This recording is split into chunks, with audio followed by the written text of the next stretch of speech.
this piece of Spiegel that they wrote about Putin, that Putin has every reason to be pleased with himself. The question is Putin getting to the point of going after negotiations, in your opinion? Before that, I want to play a clip of Putin.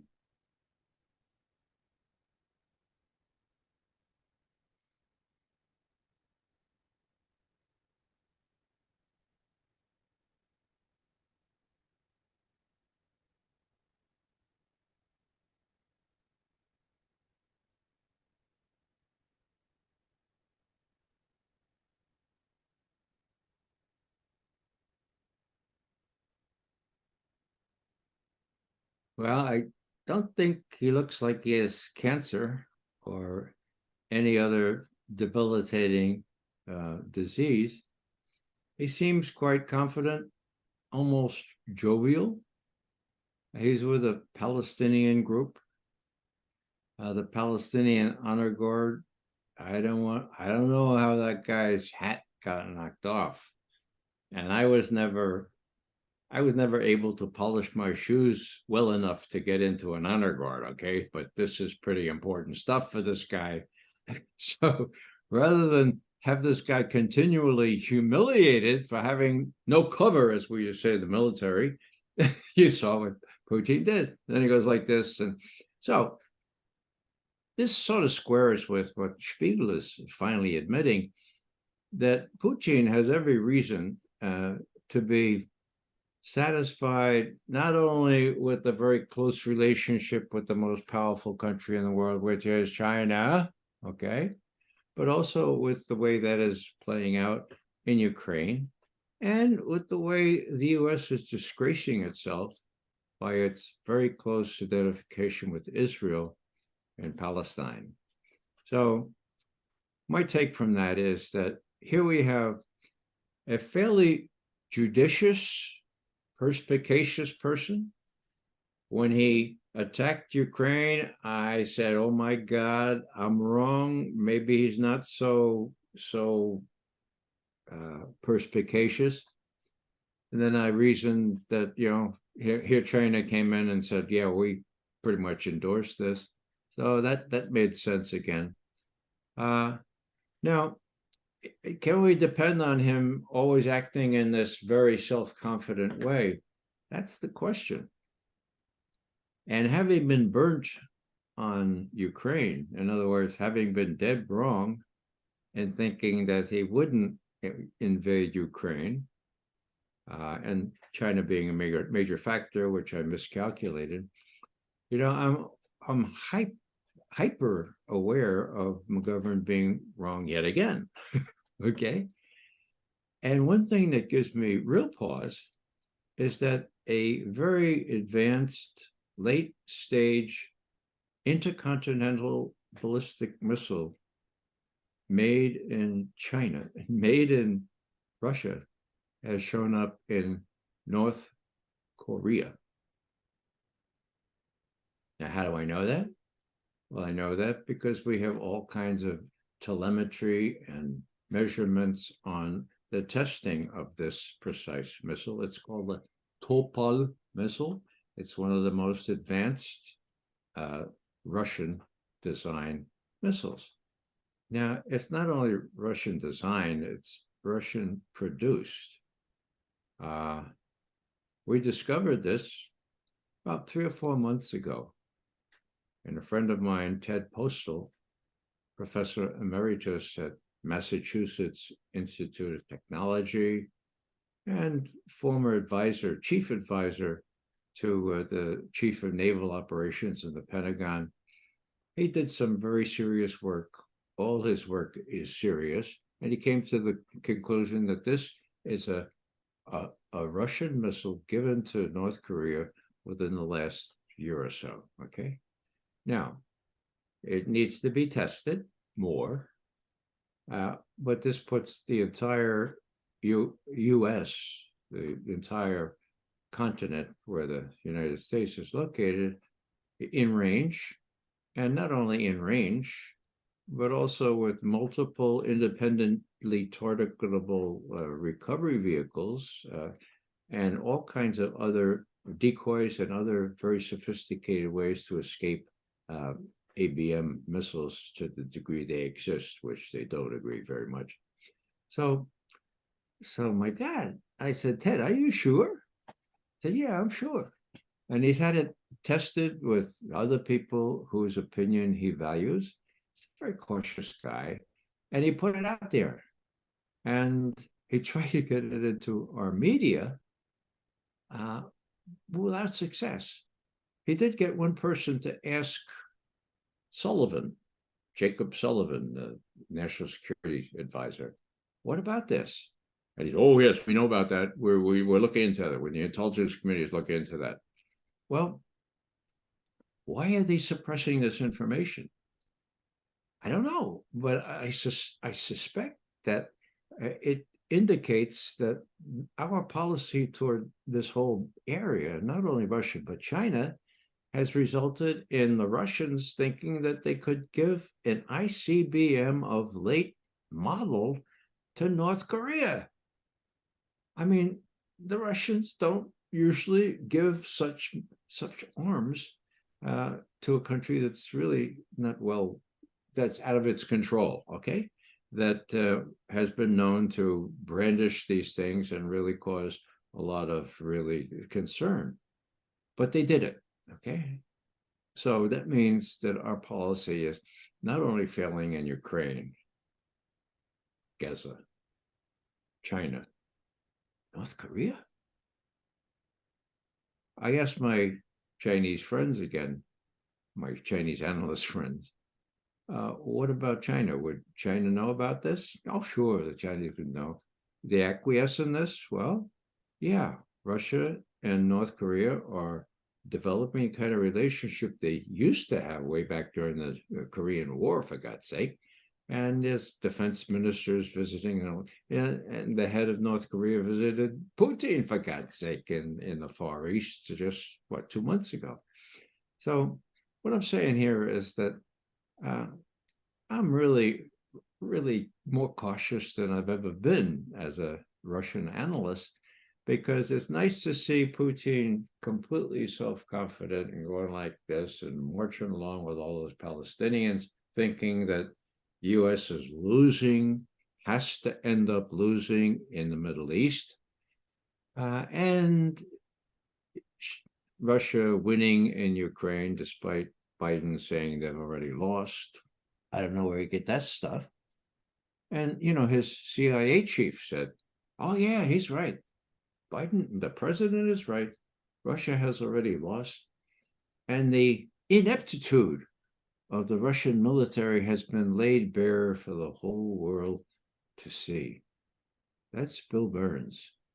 Now, over the next couple of months, it's going to be clear that just the opposite has happened. And will Bill Burns still be around? My God, I suppose he will. But he should sort of fess up and say, okay, got that wrong. That was a biggie. I leave, okay? So what I'm saying here is that as far as Putin is concerned, I think he's by nature very cautious. You can see that in the way he does attrition in Ukraine. He could go to the Dnieper River. It wouldn't be a problem. It would cause casualties, but he could do it in a more abrupt way, a big arrow way, as the military analysts call it, okay? But he's attriting, and he's in a position now where with the winter in and the ice form, they could go all the way to the river, and he's not doing that. Why? Well, I don't know exactly why, but he decides this is a perspicacious kind of gradual way to do this. Now, that's my concept of Putin, self-confident. Now, why did he give an ICBM to North Korea? One that endangers the United States in a way that North Korea has not been able to endanger the United States before. Now, I rule out the possibility that Ted Postel is wrong and that the expertise that he and others have put to this is misguided. This is not the most advanced now, but a very advanced Russian missile. So that gives me pause. It says, well, is this guy, Putin, quite as cautious as I have always believed him to be? what kind of message is he sending to the United States? It's not disguised. You can see this missile, and it's one test that it's already made. And Postal is right. So I guess Putin and the Chinese are saying, look, it's not only Russia and China, it's North Korea, which also has a real beef against the United States and was already equipped with some missiles that could maybe hit the United States, but now got this very advanced missile. So don't mess with us, okay? Don't mess with us in Ukraine. Don't mess with us in the East China Sea or the North China, the Northern Sea there next to Korea. And don't even think of this kind of alliance between Japan and Australia, for God's sake, and doing something that will enhance U.S. security is just making things worse for you. And you should realize this. And if you don't get that through your stick skull, then ask Jacob Sullivan to tell you, Mr. President, what this missile can do and why he thinks the Russians have given this missile to North Korea. I'll end on that, but this is a very disquieting note because if the balloon goes up, and how can Biden be sure that these people, if I say that with disdain, it's intentional, okay? These people who don't know nothing about strategic measures, who never wore a uniform and know nothing about war, what are they likely to do? And I've said this before, I'll say it very quickly. When it becomes clear that they've lost in Ukraine, okay, but despite all these cluster bombs, despite depleted uranium shells, despite everything, they have no more weapons, okay? They can't rescue Ukraine. What are they going to do when they're going to lose the war and then lose the election and then perhaps lose their freedom? Because not only Hunter Biden, but Daddy, lots of evidence about taking bribes, not only from Ukrainians, but from Chinese corporations, and Blinken being guilty of this little operation they ran to say that the laptop of Hunter Biden was a Russian intelligence disinformation operation. Okay, that was a lie, pure and simple. There should be a law against that if there isn't. And of course, Sullivan, he was the brainchild, if that's the right term, for Russiagate, which now has been revealed to have no substance to it at all, manufactured, including the Russian hacking and all this other stuff. It was he and his boss, Hillary Clinton, that devised all this. So what happens if Trump becomes president again? These guys could end up in jail. And if you think that's not personal incentive enough to think about using, well, just a little mini nuke, show the Russians that we're serious, Well, we'll do a little mini nuke in some place in Europe or in Ukraine. Well, when I hear myself saying that, I say, well, that's crazy. But I'll finish with this. Putin was asked about these guys.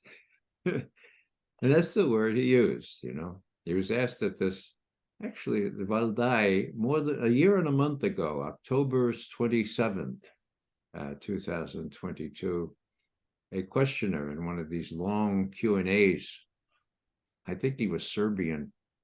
He said, Mr. President Putin, the U.S. leadership is picking a major fight with China at the same time as they're fighting us in Ukraine or fighting Russia in Ukraine. What do you make of that? And Putin, who always in these kinds of sessions, Q&As, speaks extemporaneously, he said, well, originally I thought that there must be some sort of clever plot behind this, something that I didn't quite understand. But I no longer think that. I think they're just crazy. And I think it's pure and simple arrogance and a feeling of impunity, period, end quote. So, crazy, arrogance, impunity. Well, if the Kremlin reads Biden's latest speeches or watches them on CNN, he knows that Biden is still saying the U.S. is what? Indispensable, not only exceptional. I think he still believes that. And I think these people that working for him are not willing, if even they're able to understand what's really going on, then Mr. President, we're not indispensable anymore. Matter of fact, we're losing in Ukraine, and it's really bad in Gaza, and the Chinese are buzzing our ships and our planes. And so, Mr. President, it's a little different than we told you in the beginning.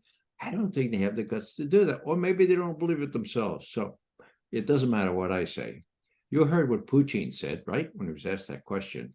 It does matter what he thinks. So I think he's confident. I think he can be jovial. I think he can pick up hats and do that kind of thing and walk down without being guided. Comparisons are invidious, so I won't make any. But I still think that there are anomalies in this situation. The ICBM to North Korea is one major one. And then the example of the invasion of Ukraine. So Russia's going to do what it sees in its interest is necessary to do to protect itself. And that may come to real trouble if these crazy people in Washington do some untoward things that force his hand and the hand of his close friend Xi Jinping. You talk about these two conflicts in Ukraine and Gaza. How do you see the contrast between these two conflicts in terms of casualties that we've been witnessing in Ukraine and now in Gaza? In Gaza, you have a genocide. Do not blanch before the word. People say, but Israel has a right to defend itself. Not in Gaza, folks. Not in Gaza. Gaza is occupied territory. Everyone acknowledges that under international law, Israel is responsible for protecting the people in Gaza, not for killing them, okay? Now, if you want to believe that Israel has the right to protect itself by genocide in Gaza, well, think back a little. Now, I was alive for all of World War II, okay? I don't know if I should be bragging about that, but I know a little bit about it, and I experienced it as a little kid. Well, just one little part of World War II, when the Nazis took over France, okay, the occupation of France, there was a Vichy government that they, did the Nazis' bidding, and there was a resistance there. There was a fairly courageous, if small, resistance. And of course, they tried their best to get rid of the Nazis. Now, would anyone say that the Germans had the right to protect themselves from the resistance?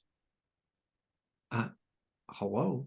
No, it was clear even then under international law that the Germans had no right to protect themselves against the resistance in the country that they occupied, even if the resistance took potshots at German territory, for God's sake, okay?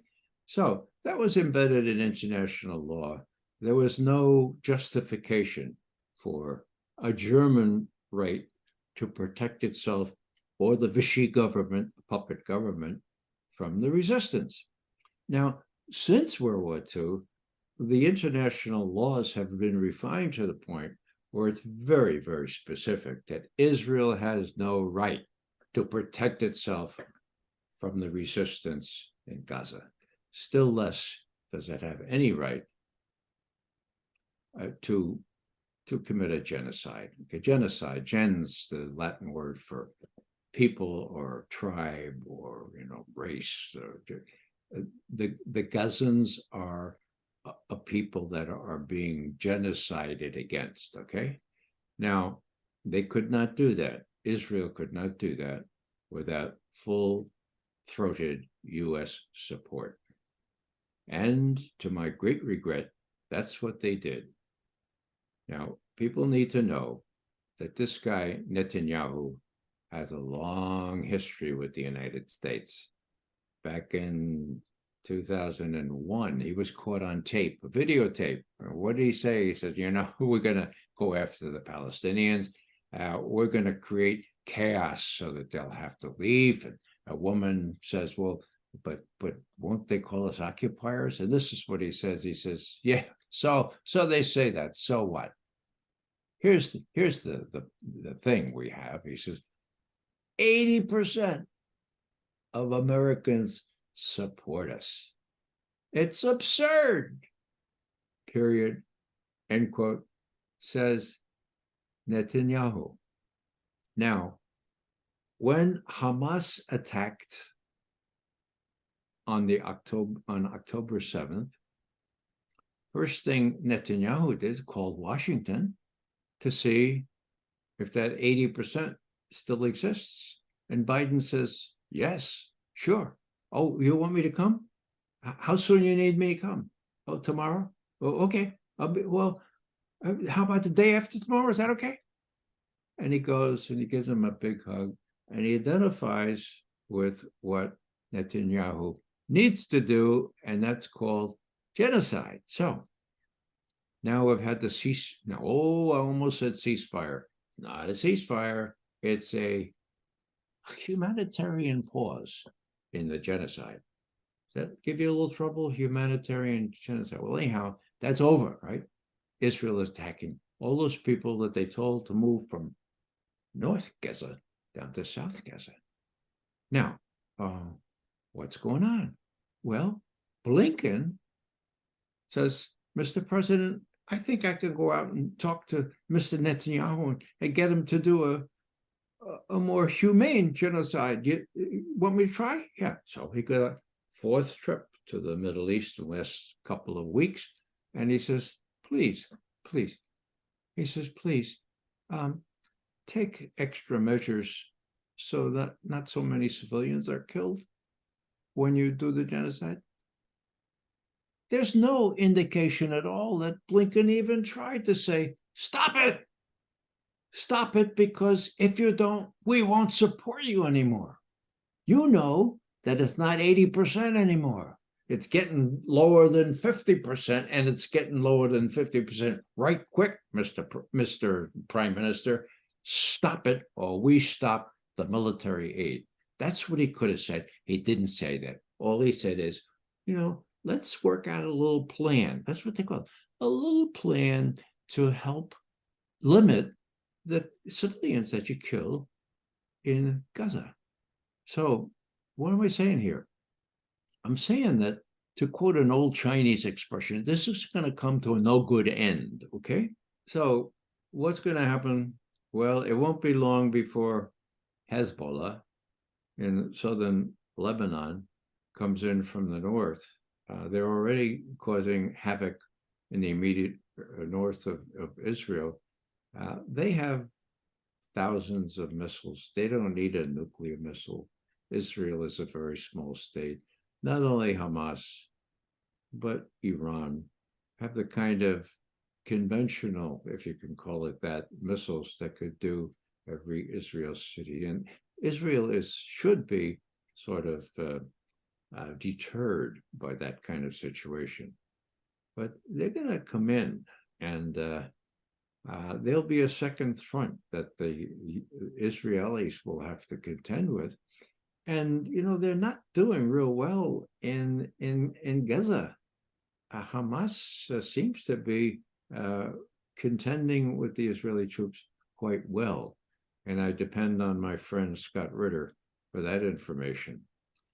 Where I see the problem most likely arising is in Syria. And you would say, well, Syria, why Syria? Because we have U.S. troop installations in Syria. Oh, so you did Bashar al-Assad invite U.S. troops into Syria, and why? Well, actually, no, he didn't. No, we just, well, President Trump explained why they're 900 up in northern Syria. That's to steal their oil. No, he actually said that. No, they're there to steal the oil. That's where the oil is. The U.S. is stealing it, shipping it into Iraq and other places where U.S. forces also still exist as a sort of residual or, entities. So anyhow, what's going to happen?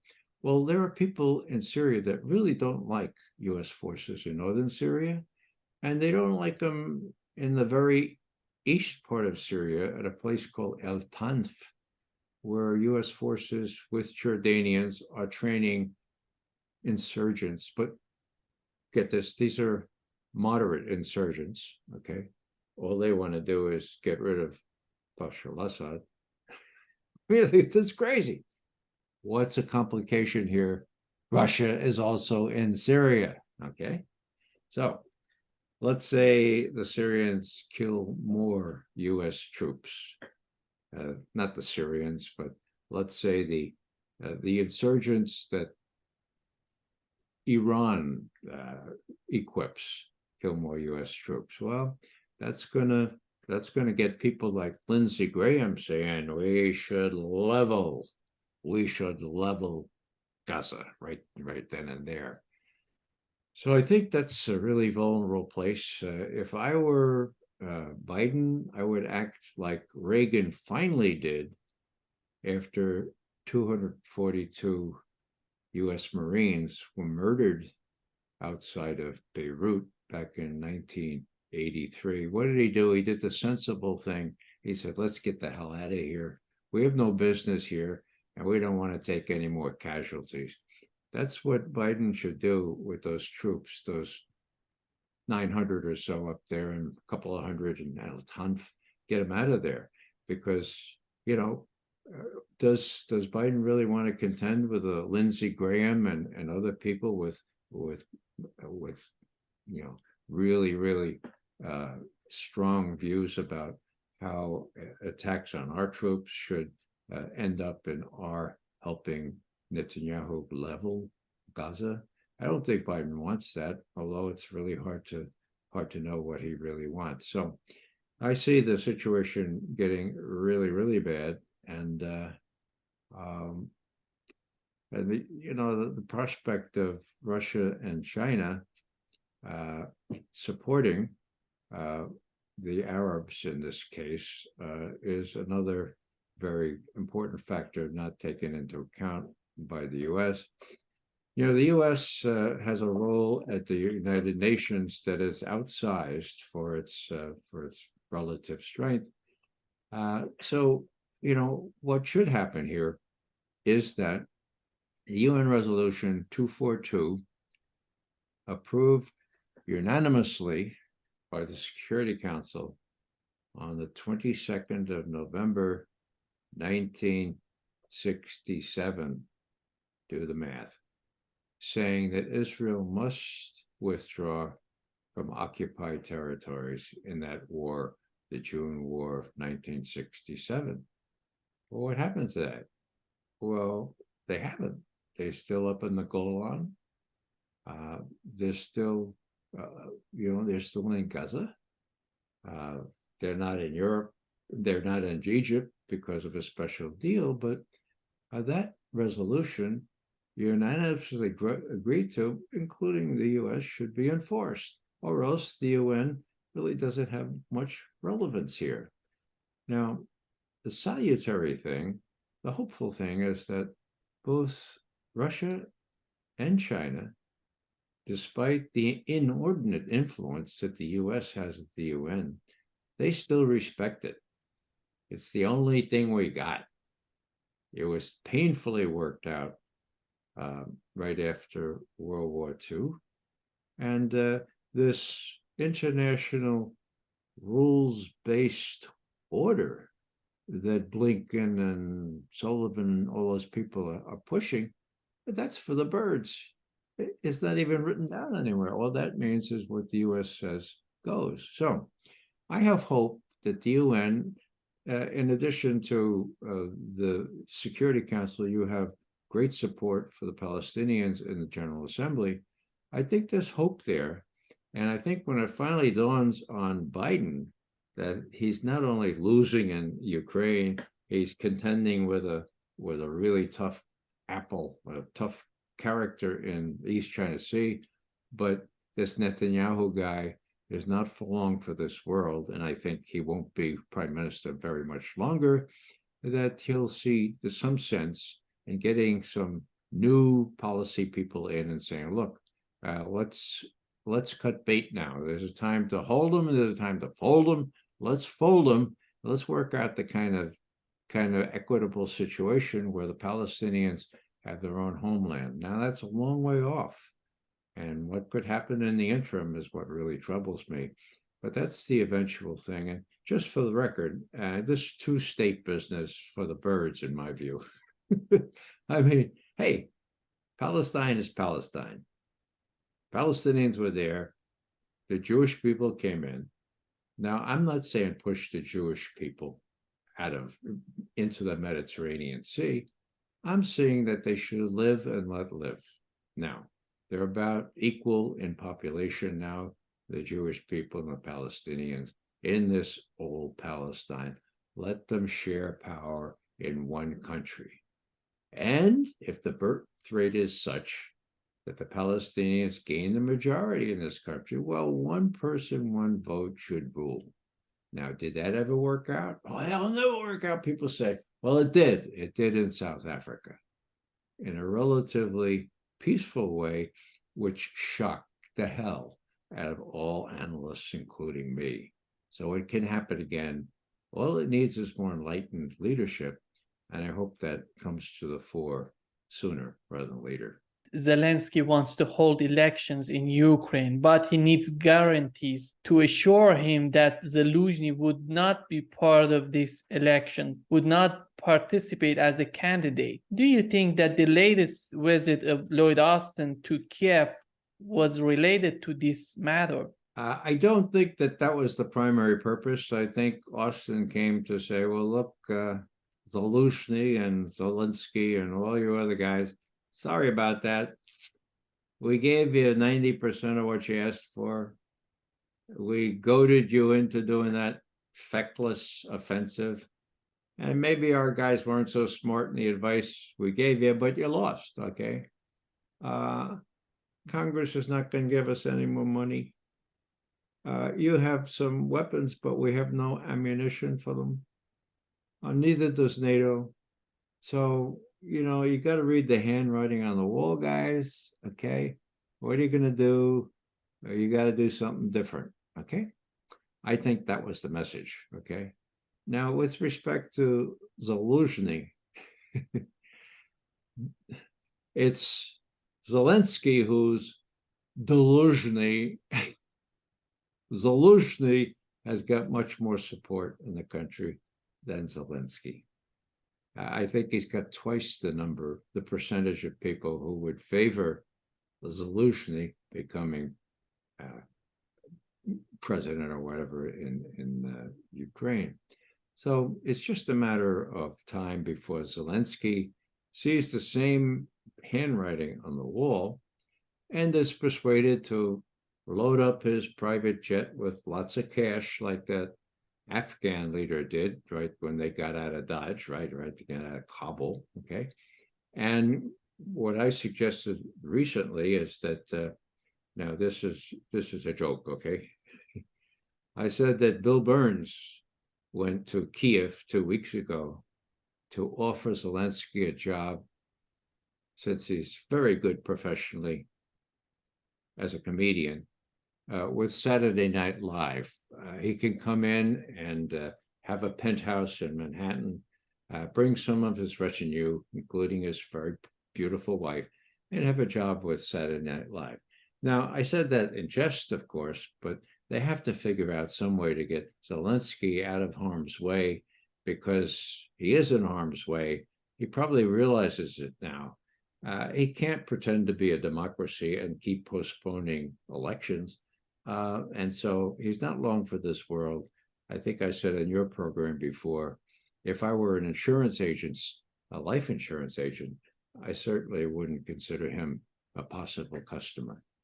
Ray, just to wrap up this session, I want to talk about this piece that you wrote on your website about Seth Rich. The title is Who Had DNC Employee Seth Rich Murdered and Why? Nima, it's a very dicey issue here in the United States because this young worker worked at the Democratic National Committee, was murdered on the 10th of July, 2016. Now, earlier, about 3 weeks earlier, it was divulged that WikiLeaks had emails pertaining to Hillary Clinton that were about to be published. Now, we later learned that those emails pertaining to Hillary Clinton were really devastating in showing how she had stolen the Democratic nomination from Bernie Sanders. In other words, the DNC tipped the playing field so Sanders didn't have a snowball's chance in hell of winning.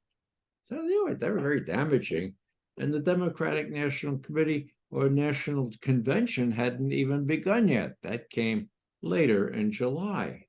So all of a sudden, this fellow who worked and had access to those emails at the DNC was murdered. Now, Julian Assange of WikiLeaks had an interview with a Dutch reporter, and he said, this is very troubling. We have to protect our sources, and when our sources see this kind of thing happening, they get really worried. And so the Dutch guy says, oh, so you're saying he was a source of yours, Seth Rich? He said, no, I didn't say that. All I'm saying is that this has a really dampening effect on people willing to talk to us. And by the way, WikiLeaks is offering $20,000 reward for anyone information leading to the apprehension of who murdered Seth Rich. Well, whoa. That was interesting, wasn't it?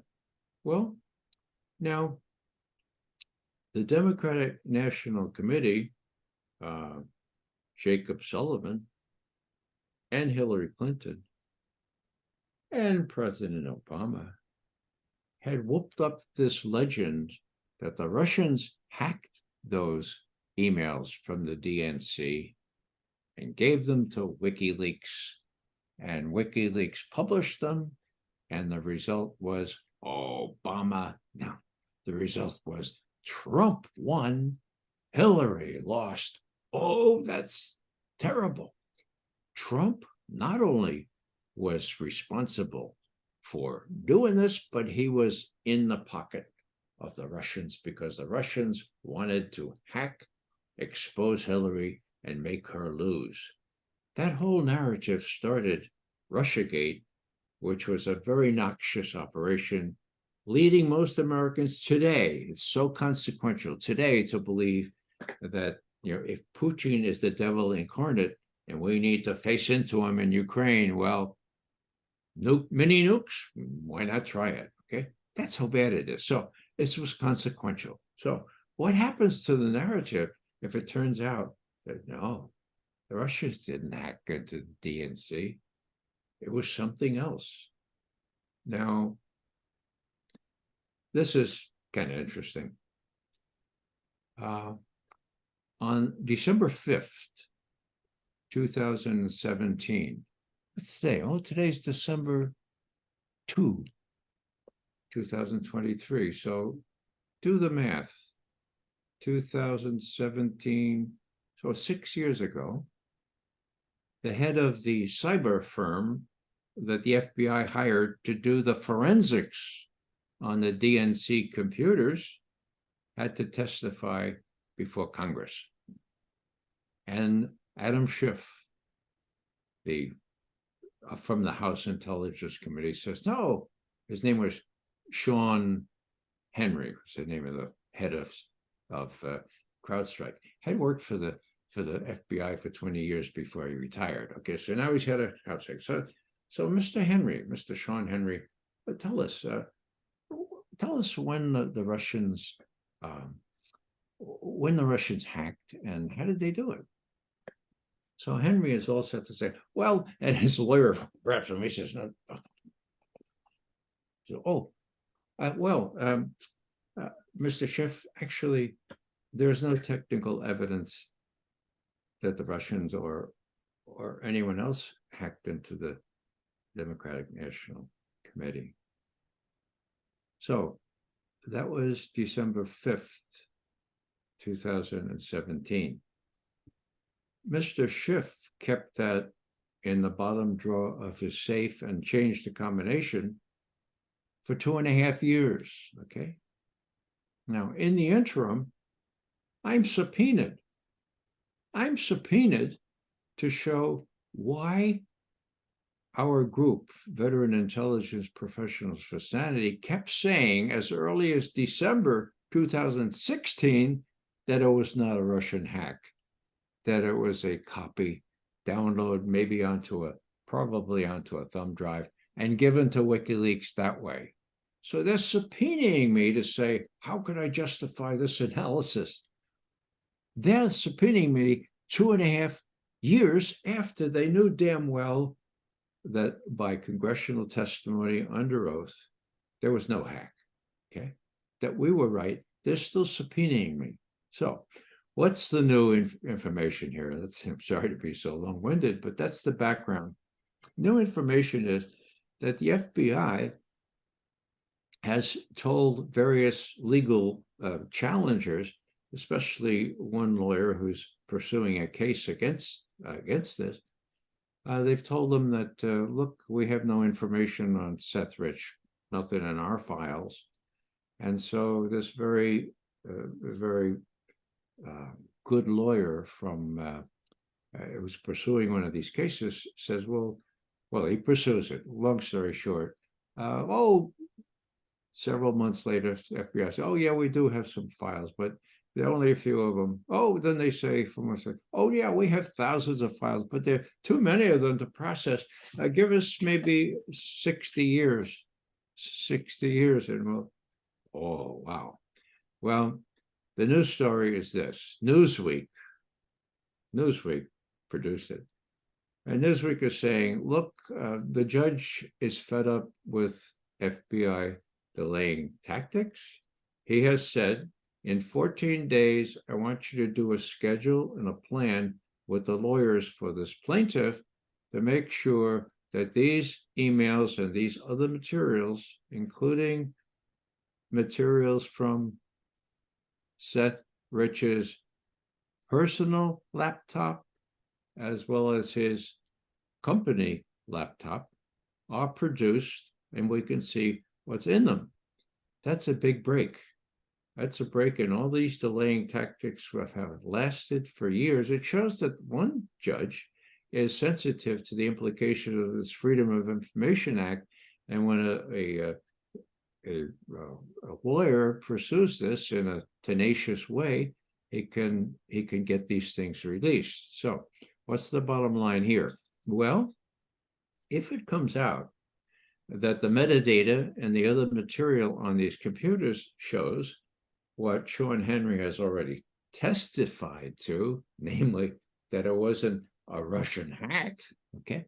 Where does that leave all these people, including the sainted Robert Mueller, who ran that big investigation? Did Robert Mueller even think to ask Julian Assange about this?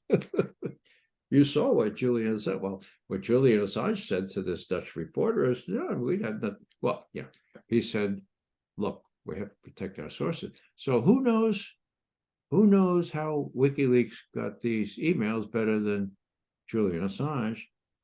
Bob Mueller forgot to ask Julian Assange. He didn't ask any of his fancy lawyers to go out there and talk to Julian Assange. Well, what do you know about this? Because Julian would know. So the whole thing could unravel.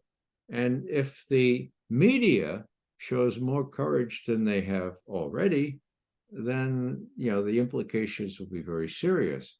And when I say if the media, that's a big capital I, capital F, because if my math is right, and today is December the 2nd, then on Tuesday next week, it will be 6 full years since the House Intelligence Committee was told that there was no Russian hacking, that it was a leak onto a thumb drive or some other external storage device that was given to WikiLeaks. That's big. That puts a hole in the whole Russiagate thing. And, it sounds like what Trump said about a hoax. I don't much care for Mr. Trump, but he was right about this Russiagate hoax. It would be not so important were it not for the fact that most Americans still believe that the Russians were responsible for Donald Trump, of all things, that they interfered with our election in 2016, and that they're so sinister they may do other bad things, and so we have to face them down in Ukraine where we can't face them down. That's consequential. That's why it's interesting that this stuff is likely to come out within the next month or so, unless the FBI is able to persuade this judge to say, no, national security, you got to stop this. And that will be really a plague, a black mark on our judicial system, as well as on what the shenanigans were in 2016 by the people in the FBI, NSA, CIA, who manufactured this Russian hacking shibboleth out of whole cloth.